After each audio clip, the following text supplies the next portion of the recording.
Nous allons apprendre aujourd'hui Bezrat Hashem le Nigun Shamil, Nigun que le Rebbe a enseigné lors de Simchat Torah de Tafshin Yutet 1958. Ce Nigun est basé sur une histoire qui a eu lieu 100 ans avant, à l'époque du Rabbi Tzemar Tzedek. Il y avait en haut des montagnes du Caucase une tribu primitive de combattants. Et le tsar avait énormément de mal à amener son armée et à conquérir l'endroit. Et donc ils ont fait un subterfuge et ils ont proposé à cette tribu de rendre les armes et de faire avec eux la paix, avec énormément de bonnes choses qu'ils leur ont promis. Mais évidemment, ils n'ont rien accompli. Ils ont attrapé Shamil, ils l'ont envoyé dans les profondeurs les plus profondes de la Russie. Et lorsque Shamil était là-bas, il se morfondait de gagouim, de mélancolie, de ces montagnes dans lesquelles il était complètement libre. Alors il chantait ce nigun qui exprime d'un côté la mélancolie, mais d'un autre côté aussi l'espoir de revenir un jour dans ces montagnes.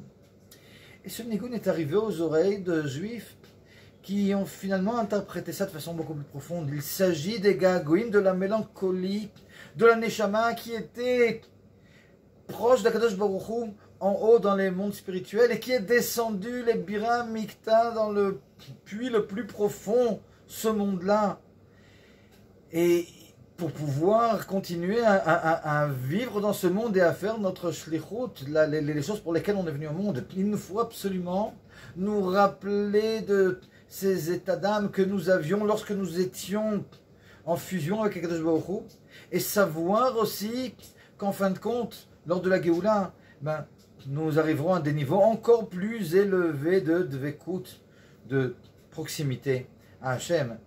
Le Rebbe nous dit que ce nigun, comme tous les nigunim de mélancolie, doit commencer peut-être avec beaucoup de bruit, mais finir de façon paisible, de façon profonde, douce et bécheket, avec peu de bruit et beaucoup de profondeur.